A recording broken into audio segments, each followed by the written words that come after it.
Muchos están celebrando el anuncio de Gustavo Petro de la expedición del decreto 030 del 2026, mediante el cual Petro le rebaja el salario a los congresistas. Pero tengo varias preguntas para hacerle a Petro y a los petristas, si es que pueden contestar esto. ¿Por qué razón durante 15 años que duró Gustavo Petro como representante de la Cámara y como senador de la República jamás se le ocurrió pensar que ese salario que tienen los congresistas, que es muy alto por cierto, era bueno bajarlo? ¿Por qué hasta ahora lo hace? ¿Por qué, si esa era la fórmula, modificar un decreto, por qué no lo hizo en el año 2022 cuando llegó a la presidencia de la República? ¿Por qué solamente lo hace ahora? ¿Sería que si lo hacía en el 2022 no lograba aprobar su primera reforma tributaria, donde nos metieron los impuestos saludables? ¿Sería que si lo hacía así no lograba aprobar su reforma laboral o su reforma pensional? Ambas reformas aprobadas en medio de los cuestionamientos mediante los cuales se cree que por lo menos plata de la unidad de gestión del riesgo de la corrupción fue utilizada para comprar voluntades de congresistas en el Parlamento colombiano. Eso no lo contesta nadie. Pero además también quisiera preguntar por qué razón ese decreto que tengo aquí en mis manos cobra fuerza de ejecutoria a partir del 20 de julio del 2026. ¿Qué pretende Gustavo Petro? No debe cobrar fuerza ejecutoria ya porque resulta que sus congresistas se verían afectados por la idea. ¿Por qué después del 20 de julio? Pero algo más grave todavía. Petro debe saber, imposible no lo entienda, y sus asesores jurídicos, si es que los tiene, le habrán dicho que esa forma de modificar el salario de los congresistas es abiertamente inconstitucional, abiertamente ilegal. Resulta que un decreto no puede modificar una norma constitucional y mucho menos una ley.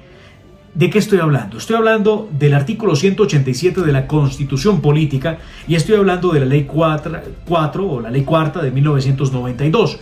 Ambas normas, tanto la constitucional como la legal, que es el desarrollo de la primera, le indican cómo debe calcularse el ajuste del salario de los congresistas.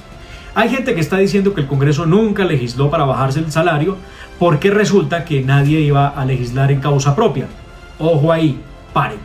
Resulta que los impedimentos y las inhabilidades en el régimen que existe, legalmente hablando, indican que cuando un legislador va a hacerlo en causa propia y eso le favorece, no debe legislar, debe declararse impedido. Pero si ese legislador va a hacerlo y la norma que van a tramitar es en perjuicio suyo, puede perfectamente votarlo y debatirlo. Así que ahí no hay excusa. Pero recordemos que en el año 2022 se produjo el intento número 18 mediante un proyecto de ley. Ya ha habido proyectos de acto legislativo y proyectos de ley para modificar el salario de los congresistas. 18 veces en la historia reciente de Colombia han tratado de modificar el salario de los congresistas. ¿Qué pasó? Resultó que J.P. Hernández lideraba esa idea. María José Pizarro, la señora Isabel Cristina Zuleta y doña Clara López, todos tres del pacto histórico, dijeron que no. Dijeron que no. Simple. Pero además también saben quién dijo que no. Gustavo Bolívar decía que era muy difícil bajarse el salario porque ya ellos habían adquirido unas obligaciones y que eso era imposible. Hoy un congresista está alrededor, y estoy buscando ahora mismo el dato para que ustedes lo tengan de cuánto gana un congresista, porque me parece de la mayor relevancia, para que ustedes tengan ese datico ahí en las manos y para que lo puedan utilizar en las discusiones que hay seguramente por estos días. Un congresista hoy está ganando 51.512.446 pesos, sin el ajuste del 2026.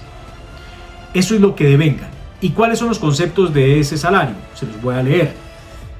Un sueldo básico de 12 millones de pesos, una prima especial de servicios, que es la que Petro está quitando mediante ese decreto, de 16.350.722 pesos.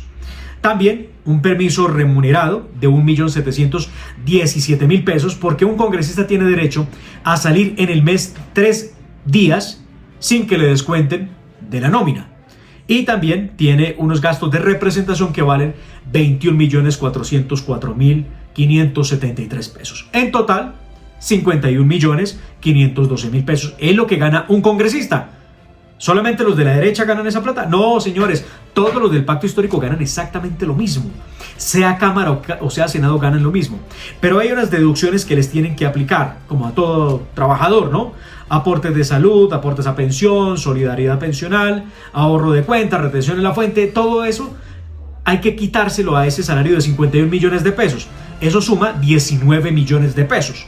En total, hoy, un congresista, sea de la Cámara o del Senado, está recibiendo cerca de 31.792.000 pesos. Ese es el salario efectivo. Pero ojo a este dato. Resulta que los únicos que ganan esa plata no son los congresistas. Ese mismo salario lo gana la Fiscal General de la Nación, el Procurador General de la República, el Contralor de la República, el defensor, ahora la doctora Iris Marín, la defensora del pueblo, magistrados de alta corte, ganan exactamente este mismo salario.